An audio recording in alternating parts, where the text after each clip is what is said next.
సరైన ప్రాపర్టీని ఎంచుకోవడంలో తికమక పడుతున్నారా? ఇక ఆ కన్ఫ్యూజన్ వద్దు. అపార్ట్మెంట్లు, విల్లాలు, ప్లాట్లు మీకు కావలసినవన్నీ ఒకే చోట. Suman TV biggest property expo October 18th, 19th HSCC నావటెల్, Hyderabad. ఇప్పుడే ఫ్రీ ఎంట్రీ కోసం కాల్ చేయండి.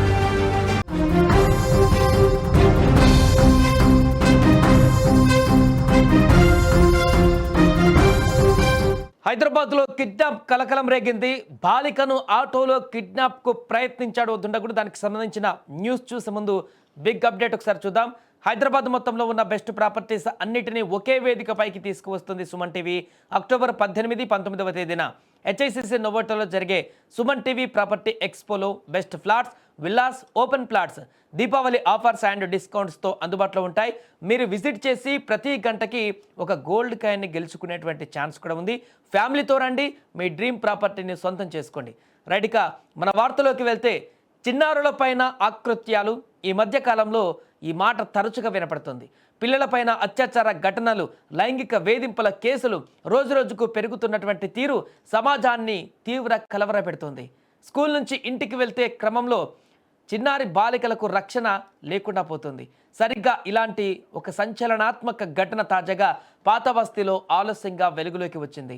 మీర్ చౌక్ పోలీస్ స్టేషన్ పరిధిలో జరిగిన ఈ కిడ్నాప్, లైంగిక వేధింపుల యత్నం స్థానికంగా తీవ్ర కలకలం రేపింది. పంచేష సమీపంలోని ప్రభుత్వ పాఠశాలలో చదువుతున్నటువంటి బాలిక సోమవారం సాయంత్రం 4:30 సమయంలో పాఠశాల నుండి ఇంటికి వెళ్తుండగా సయ్యద్ షబ్బీర్ అలీ అనే ఒక ఆటో డ్రైవర్ ఆమెను తన ఆటోలోకి ఎక్కించాడు. అంతేకాదు, మీ తండ్రి ఈ ఆటో పంపించాడు, ఎక్కు అని చెప్పడంతో ఆ బాలిక కూడా నిర్భయంగా ఆటోలో కూర్చుంది. తర్వాత డ్రైవర్ ఆమెను మలక్పేట వైపు తీసుకువెళ్ళాడు. అనుమానం వచ్చిన బాలిక ధైర్యంగా ఆటో నుంచి దూకేసింది. ఆ సమయంలో స్థానికులు ఆ దృశ్యాన్ని గమనించి ఆటో డ్రైవర్ని పట్టుకొని మలక్పేట పోలీస్ స్టేషన్కు అప్పగించారు. అనంతరం మలక్పేట పోలీసులు నిందితుడు సయ్యద్ షబ్బీర్ అలీతో పాటు బాధిత బాలికను మీర్ చౌక్ పోలీస్ స్టేషన్కు అప్పగించారు. బాలిక తండ్రి పండ్లు అమ్ముకునే వ్యాపారం చేస్తుండగా పోలీసులు ఇప్పుడు పోక్సో చట్టం కింద కేసు నమోదు చేసి దర్యాప్తు ప్రారంభించారు. అయితే ఈ ఘటన ప్రస్తుతం స్థానికంగా కలకలం రేపింది. బాలిక చాకచక్యంగా పరుగున పెడుతున్నటువంటి ఆటో నుంచి దూకింది కాబట్టి తను ఈరోజు కిడ్నాప్ బారి నుంచి బయటపడింది. లేదంటే ఖచ్చితంగా ఆ బాలిక ఈరోజు ఎవరికి దక్కకుండా పోయేది.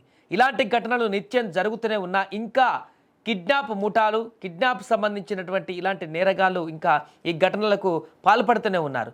ఖచ్చితంగా ఇలాంటి వారికి కఠినమైనటువంటి శిక్ష విధించాలంటూ కూడా స్థానికులు తీవ్ర ఆగ్రహం వ్యక్తం చేస్తున్నారు. ఇక పాప అక్కడ ఆటో నుంచి దూకిన వెంటనే అలర్ట్ అయ్యారు. అక్కడ స్థానికులు కూడా, రోడ్డు మీద ఉన్నటువంటి స్థానికులందరూ కూడా అలర్ట్ అయ్యారు. వెంటనే గమనించి పరిగెత్తుకుంటూ వెళ్ళి ఆటో డ్రైవర్ని పట్టుకున్నారు.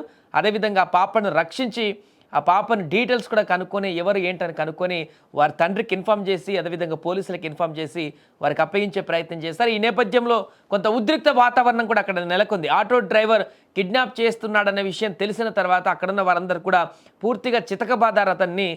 బాలిక కిడ్నాప్ చేయడమే కాదు, లైంగిక వేధింపులకు సంబంధించినటువంటి అంశం కూడా దీంట్లో జోడించి ఉన్నటువంటి అంశం కూడా కనపడుతుంది. కాబట్టి అక్కడ దొరకగానే ఆ డ్రైవర్ని చితకబాదేసిన తర్వాత పోలీసులకు అప్పగించారు.